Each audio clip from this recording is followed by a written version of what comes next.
We represent very different states, but we all have a common purpose: to get things done for the people we represent.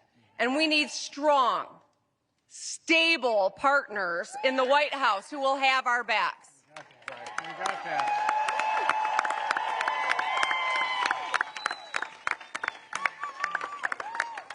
Kamala Harris and our colleague from Minnesota, Tim Walz, will work hard to make sure that all of our states are better places to live, work, and invest. They will care about the American people, all of the American people.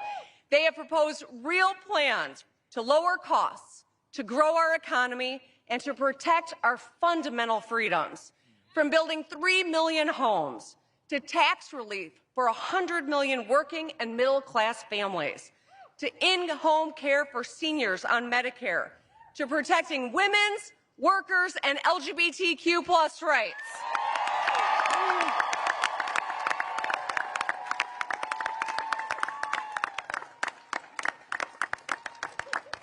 Kamala Harris and Tim Walz will fight for us because they've lived lives like ours. They understand what we are going through. Donald Trump doesn't get your life at all, right? You think he's ever rushed out the door to drive carpool? I mean, you guys, he's been chauffeured his whole life. He probably doesn't even have a driver's license. You think he's ever cared for a sick friend in need or made them soup? Donald Trump cares about himself and only about himself, and he will say whatever he thinks he needs to get elected. And as president, he will leave us behind just like he did before. In Michigan, we hear no about his record of broken promises. Donald Trump said he would save American manufacturing. On this issue, like so many others, it was all talk. By the time he left office, Michigan lost more than 280,000 jobs. He said not one auto plant would close. The truth is, 6 closed under Donald Trump's presidency.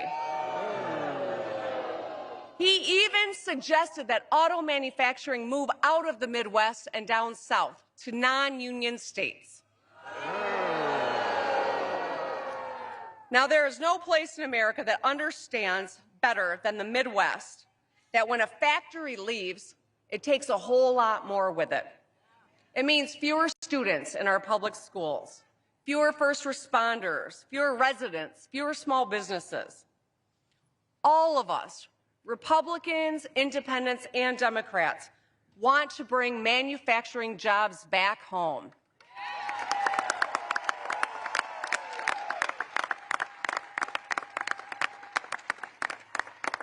After 4 years of Donald Trump's failures, things finally started changing when Joe Biden and Kamala Harris took office.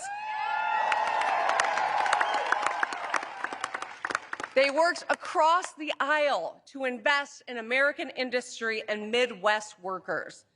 Today, there are more auto workers, more factories getting built, more roads getting fixed. Those damn roads, Michiganders.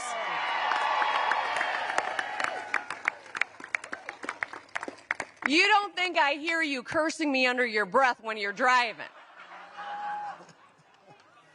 But Big Gretch has a message for you. You're welcome.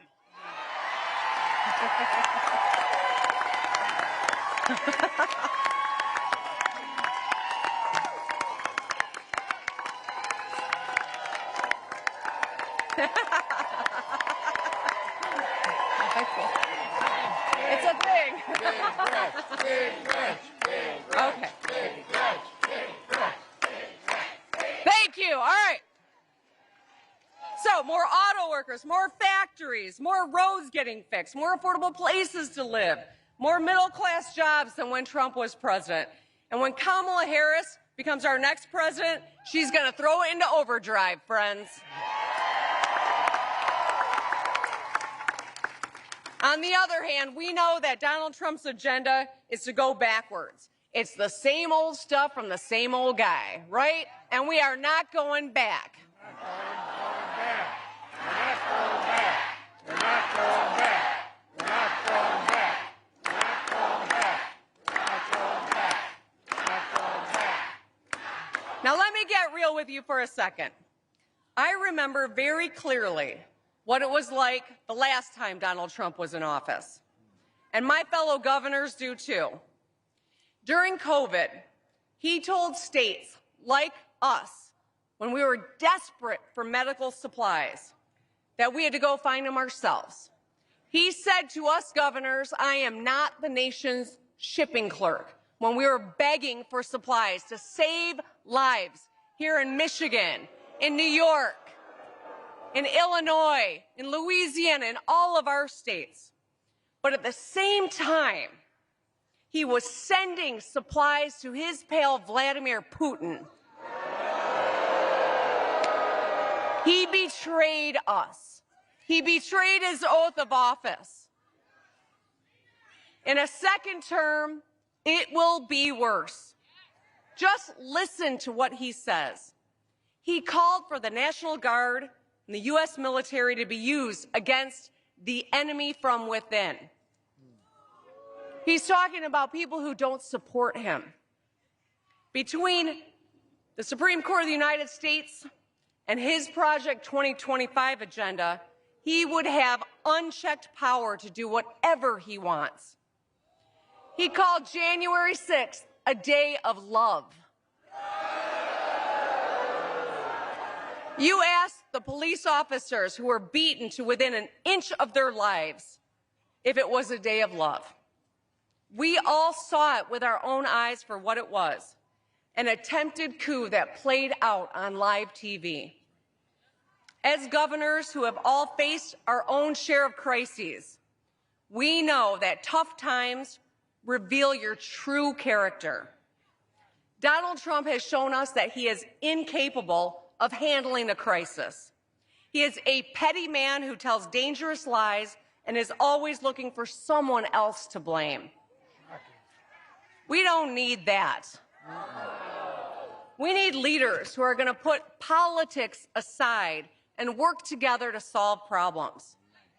As our next Commander-in-Chief, Kamala Harris, will ask, what do you need? How can I help you? Are you okay? That's what a leader does.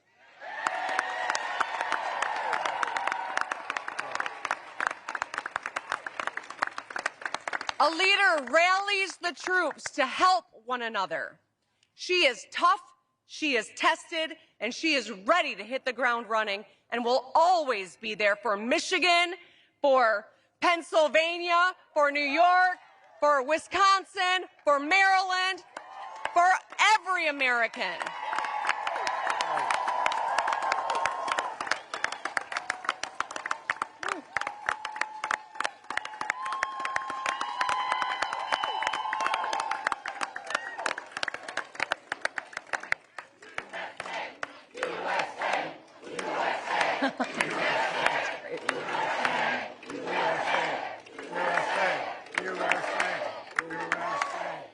You West Siders are really rambunctious today. I'm digging it. It's great.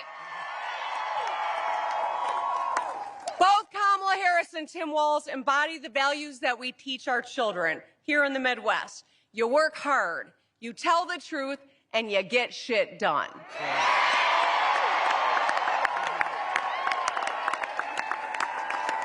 We all play by those rules. She will too, and we deserve a president who plays by the same rules. Now listen, Michigan, we can win this thing, but we need your help. If you're with me, I want you to say, hell yeah. Hell yeah. Can you make some phone calls? Hell yeah. Can you knock some doors? Hell yeah. Can you talk to your friends and family? Hell yeah. Are we going to win this thing? Hell yeah. Let's get it done. Thank you.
built this country.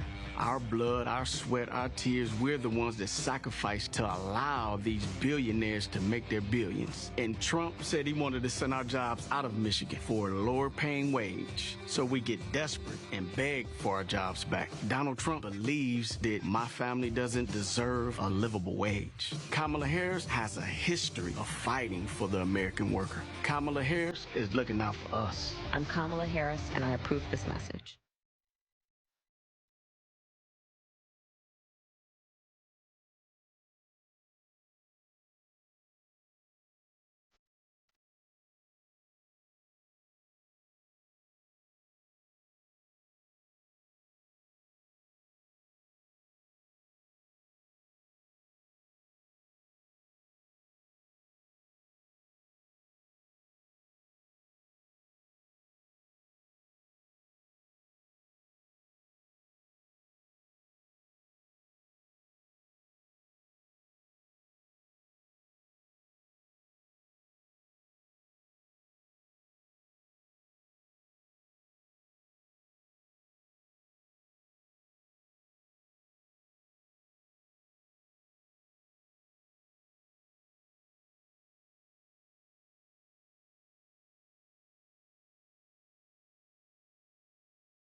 Please welcome Brian Hine.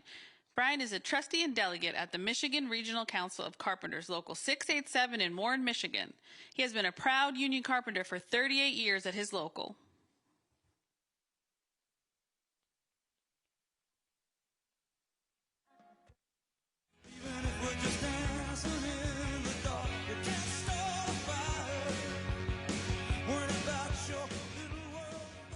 Hello, everyone. My name is Brian Hine. I've been a Michigander my whole life. I've been a union carpenter for 38 years, Local 687. And in this election, I am so proud to support Vice President Kamala Harris. Kamala Harris has brought home real results for millions of American workers. I know because I'm one of them. In 2021, she cast a tie-breaking vote for a bill that rescued union workers' pensions across the country. With that vote, she saved pensions more than 1.1 million pensions for American workers. Yesterday, I learned that my union would be next to benefit from that. I can't tell you what it means to me and my family. It's life-changing. Thanks to her, I can retire with dignity and peace of mind. And so can more than 22,500 of my fellow carpenters. As president, Kamala Harris will keep fighting for working people everywhere. She has a plan to lower costs, cut taxes for the middle class, invest in American manufacturing, and create more good-paying union jobs right here in Michigan. On the other hand, there's Donald Trump, who has never done a hard day's work in his life. When he was president, Trump incentivized companies to ship union jobs overseas. He gave tax cuts to billionaires on the backs of working people. If he gets reelected, he will jack up prices and kill the investments in Michigan manufacturing that Vice President Harris has championed. Investments that have created hundreds of thousands of jobs across our state. A second Trump term would be even more dangerous than the first, because he also plans to give himself unchecked power and control over our daily lives. All the guardrails would be off. We can't let that happen. Trump is only fighting for himself. But I am living proof that Kamala Harris is fighting for us.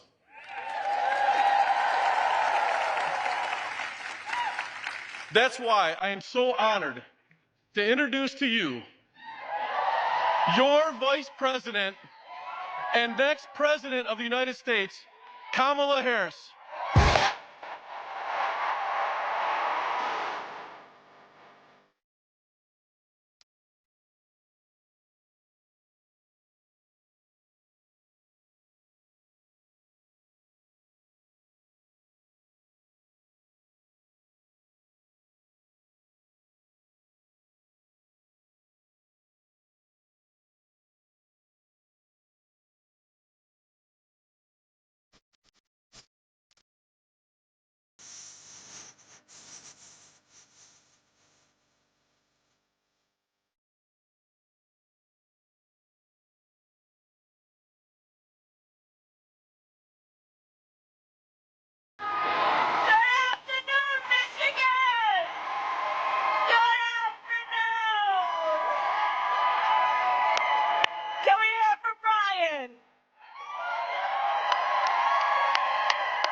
Good afternoon, Michigan. It is good. Oh, it's good to be back. It's good to be back.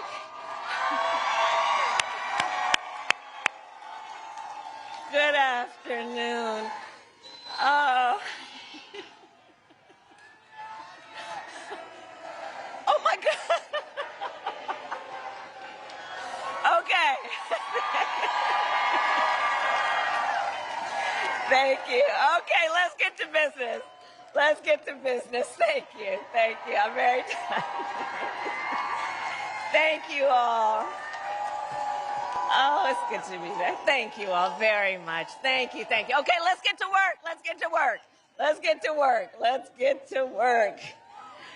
So let me first thank all of you for taking time out of your very busy lives for us to all be here together this afternoon. I thank you so very much for all you do, all you have done, and all you will do over these next 18 days. Thank you all so very much. Thank you. This is an incredible group of incredible leaders, and your voice matters so much right now, and I think there is so much about our campaign that is about the spirit of reminding everyone that we're all in this together. We are all in this together. So thank you. And to all the governors who are here with us today, I'm telling you, they're riding thick. They're riding thick. Oh, and they are all, each one of them, such incredible leaders, both for their state and our nation, and such dear friends. And I thank you all, including, of course, Michigan's own Governor Whitmer, who we love as Big Gretch.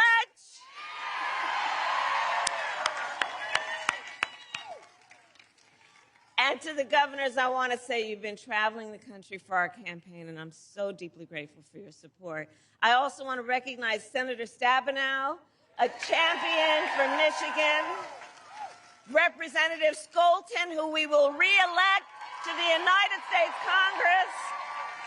And while we're at it, let's send Representative Slotkin to the United States Senate.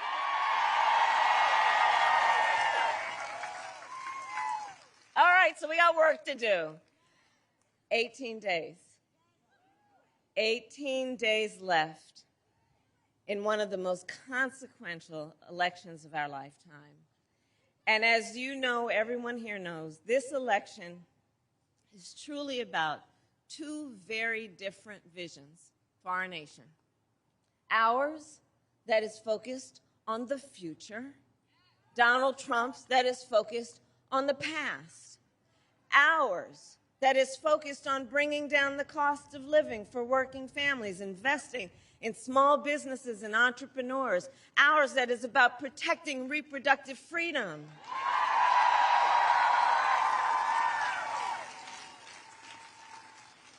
But none of that is what we hear from Donald Trump. Instead, it is just the same old tired playbook. He has no plan for how he would address the needs of the American people. And he is, as we have seen, only focused on himself. And now he is ducking debates and canceling interviews. Come on. And check this out. His own campaign team recently said it is because of exhaustion. Well, if you are exhausted on the campaign trail, it raises real questions about whether you are fit for the toughest job in the world. Come on. Come on. So for all these reasons and more, we are here because we know it is time to turn the page. It is time to turn the page because America is ready to chart a new way forward. America is ready for a new and optimistic generation of leadership that is all of us. All of us. Which is why Democrats, Republicans, and independents are supporting our campaign. In fact, earlier this week, over 100 Republican leaders from across the country joined me on the campaign trail, including some who even served in Donald Trump's own administration. the people who know him best, right? And I believe all of this shows that the American people want a president who works for all the people. And that has been the story of my entire career. In my career, I've only ever had one client, the people. The people. As a young courtroom prosecutor, I protected women and children. As Attorney General of California, I fought for students and veterans. As Vice President, I have stood up for workers and seniors. And as President, I will stand up for all Americans. All Americans.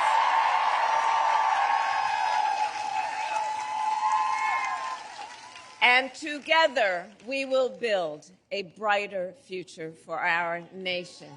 Yes, we will. Because, by the way, we will win. We will win. We will win. Come on.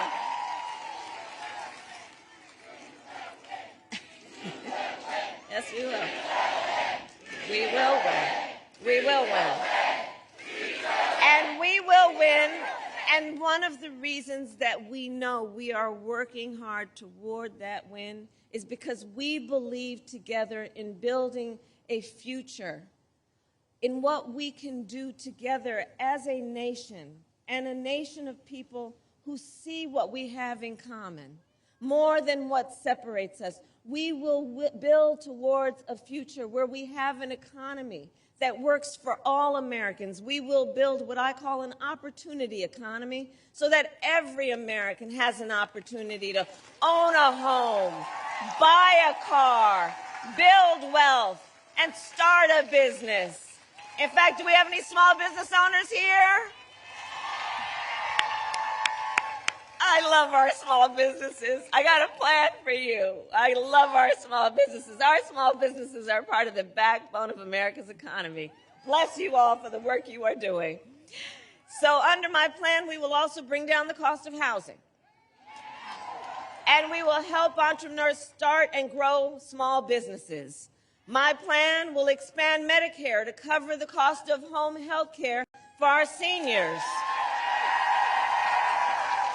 so that more of our seniors can live with dignity. And, you know, I'll just give you a little background on it in terms of a personal story. So I took care of my mother when she was sick. And for any of you who have taken care of an elder relative, you know what that is, right? It's about trying to cook something that they can eat. It's about trying to find clothes that they can handle on their skin. It's about trying to, from time to time, think about something that'll put a smile on their face or maybe just make them laugh. It's about dignity.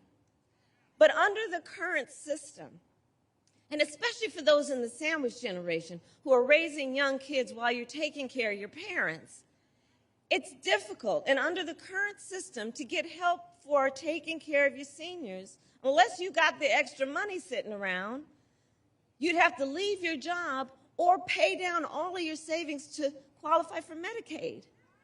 That's not right. That's not right. So my plan is about saying, let's have Medicare cover the cost of home health care for our seniors,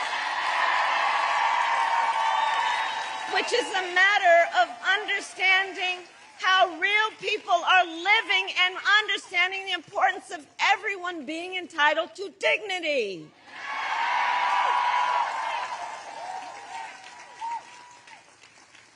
Our plan in terms of an opportunity economy will lower costs on everything from health care to groceries. I'll take on corporate price gouging because I've done it before and I will do it again.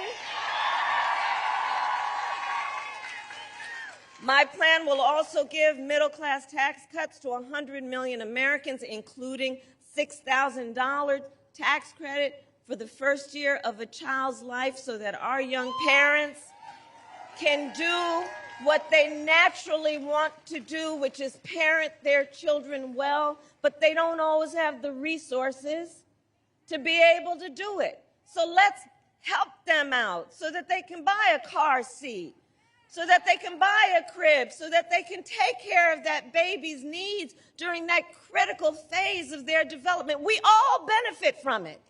We all benefit from it. Dignity. My plan also invests in American manufacturing and innovation because I will make sure America, not China, wins the competition for the 21st century.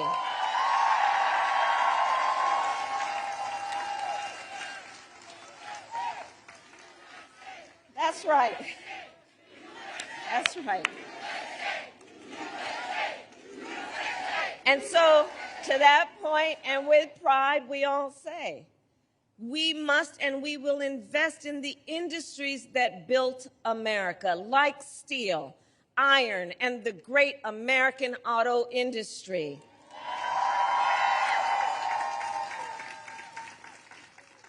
And we will ensure that the next generation of breakthroughs, from advanced batteries to electric vehicles, are not just invented but built right here in America by American union workers.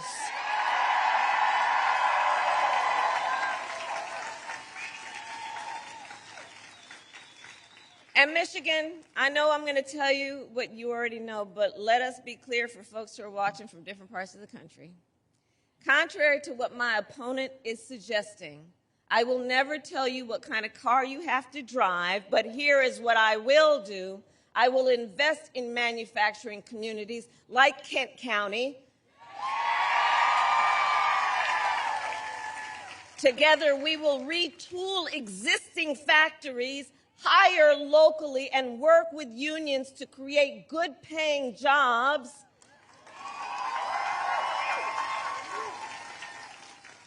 Including jobs that do not require a college degree, because here's where I come from.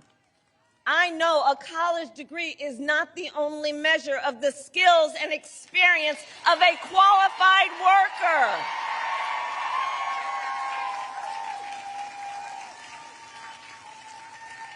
And I intend to re-examine federal jobs when you all elect me president, to assess those jobs that should not have that requirement, and then I intend to challenge the private sector to do the same.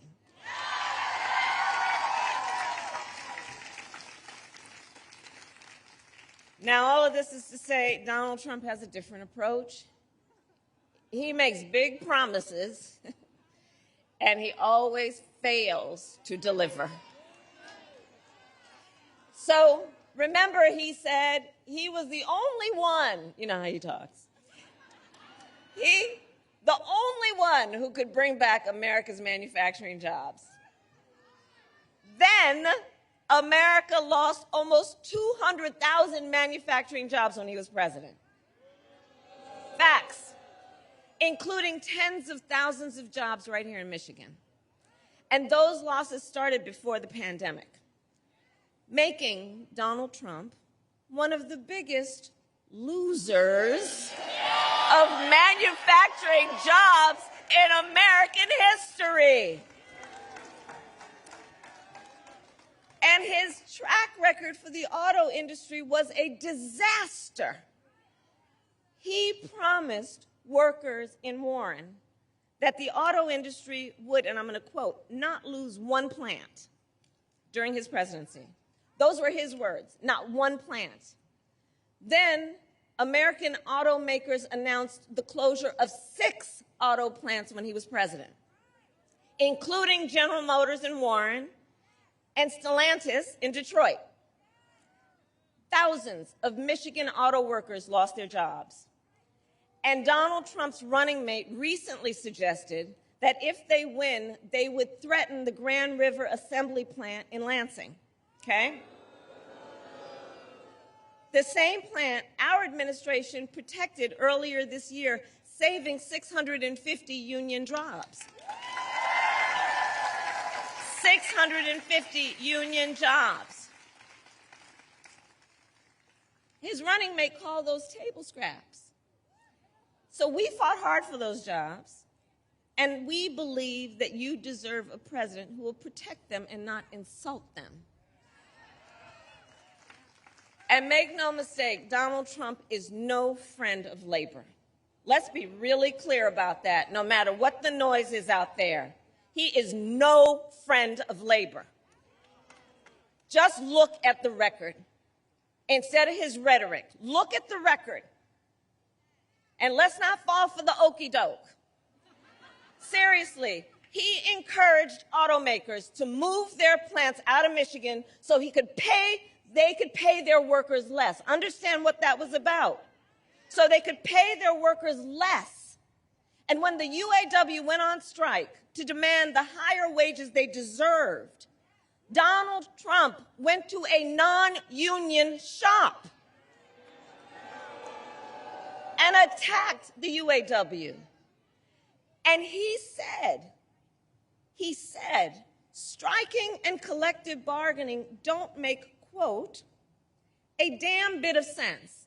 A damn bit of difference is what he said exactly. That it doesn't make a, quote, pardon my language, a damn bit of difference is what he said. All right, brother. So, Michigan, you know better. Strong unions mean higher wages, better health care, and greater dignity for union members and for everyone, whether or not you are part of a union. Get that straight. Get that straight. Which is why, when I am president, I will sign the PRO Act into law and make it easier for workers to join a union and negotiate for better pay and working conditions.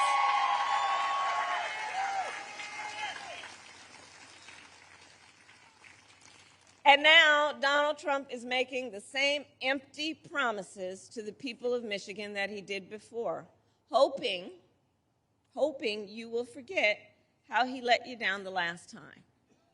But we will not be fooled, because we know how to read Project 2025. For those who haven't seen it, just Google it. You know, I just have to keep repeating. I can't believe they put that thing in writing. I cannot believe they put it in writing. They bound it. They published it and they handed it out. And now they're trying to run from it? Come on. And so we've read it. It's a detailed and dangerous blueprint for what Donald Trump intends to do if he were elected president. So that's why we know, not only because it's what he did before, that's why we know Donald Trump will give billionaires and corporations massive tax cuts, attack unions, cut Social Security and Medicare, get rid of that hard-fought, hard-won $35 cap on insulin for our seniors. Check out what's in it. It will make it easier for companies to deny overtime pay for workers and impose what I call a Trump sales tax, which is basically, he's talking about at least a 20% tax on everyday necessities, which economists have measured will cost the average family nearly $4,000 more a year. And on top of this, Donald Trump intends to end the Affordable Care Act, okay? And has no plan to replace it. You watched the debate. So you remember? He has, quote, concepts of a plan. Concepts of a plan. So he's going to threaten the health insurance of 45, we need a medic over here. We need a medic over here. Let's clear a path so they can come through, please.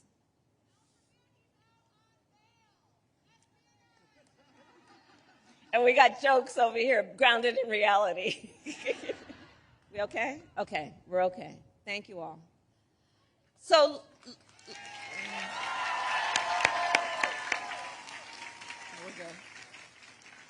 okay. So, you know, where I was going with that is, many of you may have heard me say, I do believe that Donald Trump is an unserious man.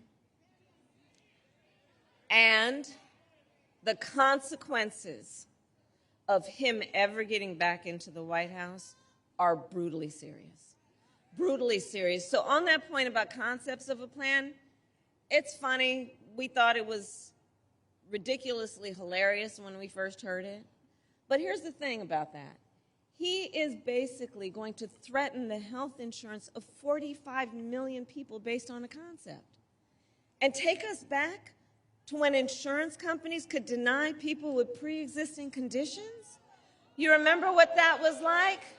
Well, we are not going back. We are not going back. We're not going back. We are not going back. We're not going back. And we are not going back because we intend to move forward, because ours is a fight for the future, and it is a fight for freedom. Like the fundamental freedom of a woman to make decisions about her own body and not have her government tell her what to do. And we here remember how we got to this place, because then President Donald Trump hand-selected 3 members of the United States Supreme Court with the intention that they would undo the protections of Roe v. Wade, and they did as he intended. And now in America, 1 in 3 women lives in a state with a Trump abortion ban. Many of these with no exception even for rape and incest, which means you're telling a survivor of a violation to their body that they don't have a right to make a decision about what happens to their body next. That's immoral. That's immoral. And I think we all know one does not have to abandon their faith or deeply held beliefs to agree the government should not be telling her what to do. Not the government. If she chooses, she will talk to her priest, her pastor, her rabbi, her imam, but not the government, not some people up in a state capitol, not Donald Trump. No. So let me tell you, when Congress passes a bill to restore the reproductive freedoms nationwide, with your help as President of the United States, I will proudly sign it into law. Proudly. Proudly. Proudly. And across our nation, we are witnessing a full-on assault on other hard-fought, hard-won freedoms and rights, fundamental freedoms and rights. I'm traveling our country. I mean, attacks on the freedom to vote. You know, in the state of Georgia, they passed a law that makes it illegal to give people food and water for standing in line to vote. You know, the hypocrisy abounds. What happened to love thy neighbor, right?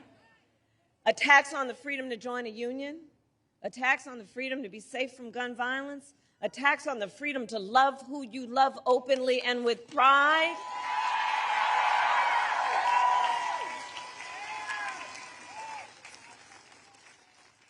So much is on the line in this election, and you all are spending your precious time here together because we know this is not 2016 or 2020. The stakes are even higher this time. For many reasons, including because just months ago, the United States Supreme Court basically told the former president he is effectively immune no matter what he does in the White House. Right. Because we know, just imagine Donald Trump with no guardrails. Just imagine. He who has vowed he would be a dictator on day one. He who calls Americans who disagree with him the enemy from within. You know where that language comes from?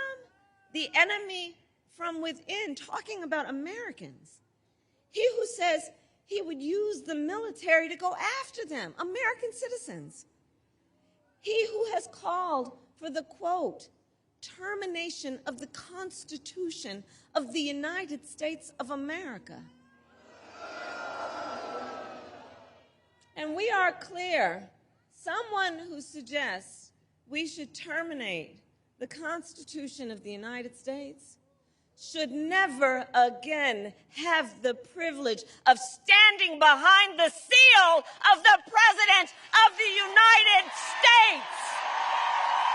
Never again. Never again. Never again.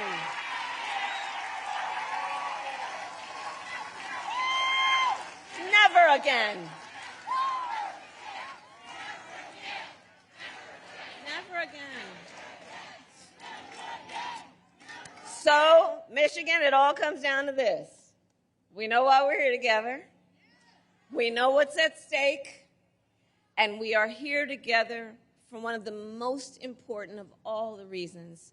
We are here together because we love our country. We love our country. We love our country, and we know that it is one of the highest forms of an expression of love of our country, of patriotism, to then fight for our ideals, to fight to realize the promise of America. That's what our campaign is about. And Election Day is in 18 short days, okay?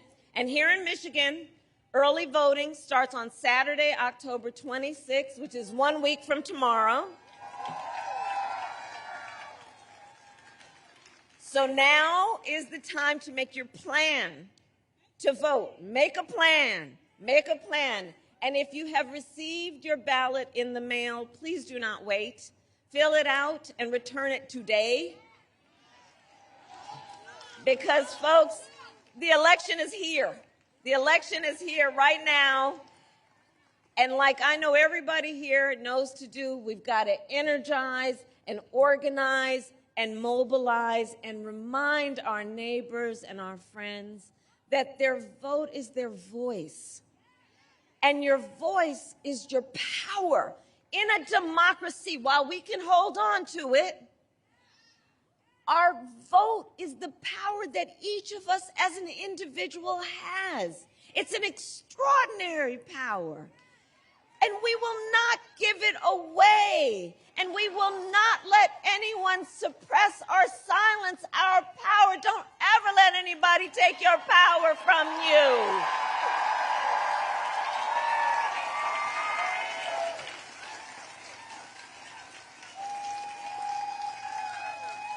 So, Michigan, today I ask you then, are you ready to make your voices heard?